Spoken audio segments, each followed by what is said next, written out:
Hello everyone. आप सबका स्वागत है द नॉलेज ऑफ स्टॉक इस चैनल पे।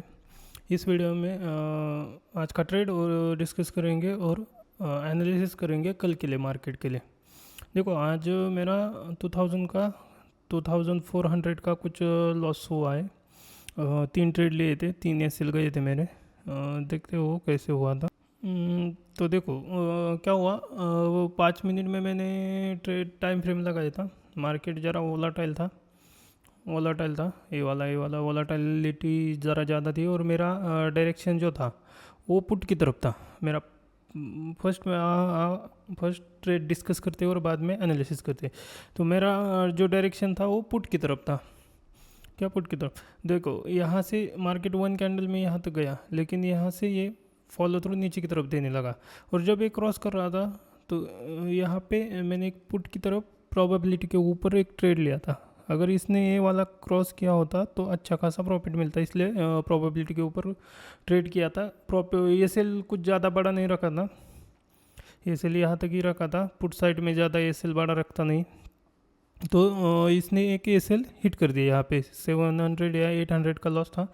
ये भी अभी ये जो ट्रेड लिया था वो प्रोबेबिलिटी के हिसाब से लिया था, जो कि थोड़ा गलत था। यहाँ पे ये बनना चाहिए था वो वाला ट्रेड यहाँ पे मैं लेने वाला था, लेकिन थोड़ा लेट हुआ। ये मोमेंटम में नीचे गया और मैंने यहाँ पे एक बाई किया, यहाँ पे ट्रेड प्लान किया और यहाँ पे गिर लिया था।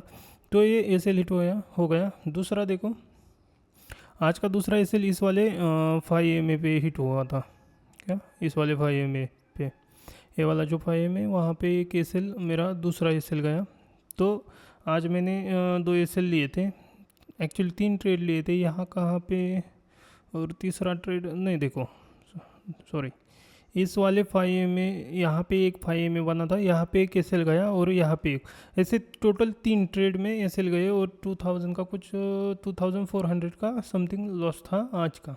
तो ये ट्रेड लेने के पीछे, इसके पीछे ही एक ही रीज़न था, प्रोबेबिलिटी के ऊपर। ये वाला सेटअप के हिसाब से नहीं था, प्रोबेबिलिटी के हिसाब से था।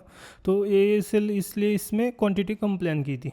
देखो, मैं क्वांटिटी कैसे प्लान करता हूँ। देखो, कल मेरा जो प्रॉफिट था वो बड़ा हो चुका था, मुझे अच्छा खासा प्रॉफिट हो चुका था। तो मैंने क्वांटिटी प्लान कैसे की थी दिखाता हूँ। जो मैंने फर्स्ट प्रोबेबिलिटी के ऊपर लिया था ट्रेड, उसमें 50 क्वांटिटी का प्लान किया था। लेकिन जब मैंने कल ट्रेड लिया था 5 EMA पे, उस पर मैंने 100 क्वांटिटी से ट्रेड किया था। लेकिन यहाँ पे हाफ कर दिया, क्योंकि कल मुझे एक प्रॉफिट हो चुका था और आज मुझे कुछ ज़्यादा लॉस नहीं करना था। दूसरा ट्रेड मुझे जो मिला वो 5 EMA पे था, तो इस पे इसलिए मैंने, मेरे सेटअप के हिसाब से ट्रेड था, इसलिए मैंने 75 क्वांटिटी ली। क्या की? 75 क्वांटिटी। थर्ड ट्रेड मैंने जो लिया था वो 25 क्वांटिटी से लिया था। ये इतना कम क्यों लिया था बताता हूँ आपको। कि एक्चुअली पहले मेरे 2 स्टॉप लॉस हिट हो चुके थे और आज मैं ज़्यादा कुछ मार्केट से आशा नहीं रखता था कि आज मुझे प्रॉफिट दे। इसलिए मैंने थर्ड ट्रेड लिया था, थोड़ा सा छोटा ये सेल दे के, और ये सेल छोटा सा ही था और ट्रेड क्वांटिटी भी कम थी। क्योंकि मैंने उस वक्त डिसाइड किया था कि इस 25 क्वांटिटी में जितना रिकवर होता है आज का लॉस, उतना रिकवर करेंगे और बंद कर देंगे। या फिर रिकवर नहीं हुआ तो अगर छोटा सा एसएल गया तो कोई बात नहीं, 100-200 पॉइंट का एसएल जाएगा, उससे ज़्यादा कुछ नहीं। तो मुझे मेरा तीसरा भी एसएल चला गया। ये हो गया आज का ट्रेड और उसके पीछे की साइकोलॉजी मेरी।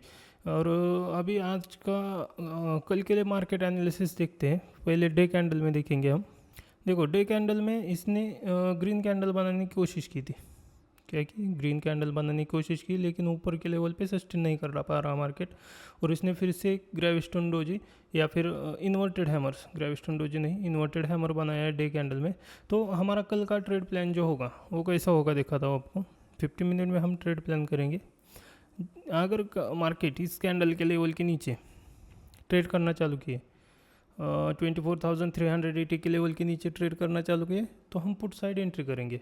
और जो हमारा जो टारगेट होगा वो बताता हूँ आपको। इस वाले टारगेट तक हम रुक सकते हैं। ये देखो, ये यहाँ से एक रिवर्सल आया था, ये वाला टारगेट या फिर ये वाला टारगेट। उसके बीच में यहाँ से अगर नीचे क्रॉस करता है, यहाँ से नीचे क्रॉस करता है, तो हमें यहाँ पे एक बाय करेंगे। ये 1:1 के लिए ही प्लान करेंगे। ये सेल इसके ऊपर का मैक्सिमम 20 से 30 पॉइंट का ये सेल रखेंगे निफ्टी 50 में, और यहाँ तक प्लान करेंगे कल हम। और समझो गैप डाउन ओपन हुआ, अगर मार्केट गैप डाउन ओपन हुआ तो कंटिन्यू नीचे की तरफ ट्रेड कर सकता है कल। क्या कंटिन्यू नीचे की तरफ ट्रेड कर सकता है। अगर बिग गैप डाउन ओपन हुए तो ये प्लान कर सकते हैं कि कंटिन्यूशन के लिए ज़्यादा प्लान मत करो। क्या अगर गैप डाउन ओपन हुआ या फिर थोड़ा बिग गैप डाउन ओपन हुआ तो ट्रेड प्लान मत करो। गैप डाउन ओपन होने के बाद ये कंटिन्यूशन कर सकता है, लेकिन आपको रुकना है। अगर गैप डाउन ओपन होने के बाद ऊपर की तरफ जाए मार्केट और फिर कोई नेगेटिव कैंडल बना के नीचे आई, तब हम ट्रेड करेंगे, प्लान करेंगे। लेकिन कल ज़्यादा चांसेस है कि ये कंटिन्यू नीचे की तरफ जा सकता है, इसलिए कल अगर ये कंटिन्यू करता है नीचे की तरफ गैप डाउन ओपन होने के बाद तो ट्रेड प्लान मत करना। अगर ये ऊपर जाके फिर से नीचे आ रहा है तभी ट्रेड प्लान करना। दूसरा ट्रेड देखो, ये क्लोज यहाँ पे हुआ है, ये फ्लैट ओपन होता है, अदरवाइज गैप अप ओपन होता है, तब भी हम पुट साइड ही कल ट्रेड प्लान करने वाले हैं। क्योंकि लास्ट सेकंड हाफ से यहाँ पे इसमें सेलिंग आई थी मार्केट में। क्या हुआ, सेकंड हाफ में यहाँ पे सेलिंग आई है। तो हमारा प्लान यही होगा कि अगर फ्लैट ओपन हुए, कौन सा भी ओपन हो, हम पुट साइड ही एंट्री करने वाले। ये वाला रेजिस्टेंस देख सकते हैं, ये वाला अगर फ्लैट ओपन हुए या गैप अप ओपन हुए, और ये वाला जो सपोर्ट है ये कैसे रिएक्ट करता है, उसके हिसाब से हम कल वाला ट्रेड करेंगे प्लान। इसके नीचे क्लोजिंग देना चालू करे तब हम पुट के लिए प्लान करेंगे। या फिर ये देखो, ये वाला जो लेवल है, ये वाला लेवल टेस्ट करने के लिए आए मार्केट, और यहाँ पे कहीं पे शार्पली आना चाहिए, और यहाँ पे कहीं पे 5 mm बनाना चाहिए, तब हम पुट साइड एक और ट्रेड प्लान करेंगे। और हमारा टारगेट यहाँ तक होगा, यहाँ तक रुक सकता है, थोड़ी देर होल्ड कर सकता है, लेकिन ज़्यादा देर होल्ड नहीं करना चाहिए, यहाँ से ब्रेक देगा ये मार्केट। तो ये हमारा प्लान होगा निफ्टी 50 में। बैंक निफ्टी में देखते हैं। देखो बैंक निफ्टी में भी वैसे ही था, स्टार्ट में वॉलेटिलिटी होती और बाद में साइडवेज मार्केट बना, और क्लोज भी साइडवेज मार्केट में दिया। तो हमारा प्लान क्या होगा कल बैंक निफ्टी में, हमारा लेवल जो है वो ये होगी 51,100 की लेवल, और ऊपर की तरफ हम ये वाला लेवल देखेंगे 51,500 की लेवल, 550 की लेवल। इसके बाहर ऊपर की तरफ इसके बाहर जाना चाहिए, नीचे की तरफ इसके बाहर जाना चाहिए, तभी हम ट्रेड प्लान करने वाले हैं। इसके बीच वॉलेटिलिटी बनती रहेगी, हम इसके बीच प्लान नहीं करेंगे। तो अगर समझो मार्केट फ्लैट ओपन हुआ और इसके भी या फिर गैप अप ओपन हुआ, तो हम ट्रेड प्लान इसके नीचे करेंगे। मार्केट तो नेगेटिव है, ये वाला ट्रेंड नेगेटिव है और ये कंटिन्यू कर सकता है मार्केट, तो हम इसमें नीचे की तरफ ब्रेक देने का वेट करेंगे, और तब तक ट्रेड नहीं करेंगे जब तक इसके बाहर ना मार्केट आ जाए। ये हमारा प्लान होगा। और पुट की साइड ही हम कल भी प्लान करने वाले हैं। जब तक मार्केट इस वाले लेवल के 51,550 के लेवल के ऊपर क्लोजिंग नहीं देना चालू करता, तब तक हम ट्रेड प्लान नहीं करने वाले। तो ये हमारा बैंक निफ्टी का प्लान होगा। और हमने आज का ट्रेड भी डिस्कस किया कि आज कैसे लॉस हुआ। 2 SL 5 MA के हिसाब से गए और 1 SL प्रोबेबिलिटी के हिसाब से गया।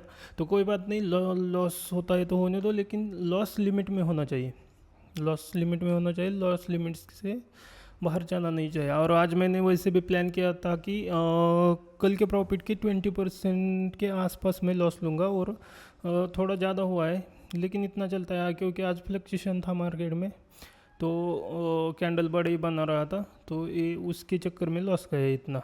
ठीक है, धन्यवाद दोस्तों। ये वीडियो यही तक रखते हैं और मिलते हैं अगले वीडियो में अगले दिन।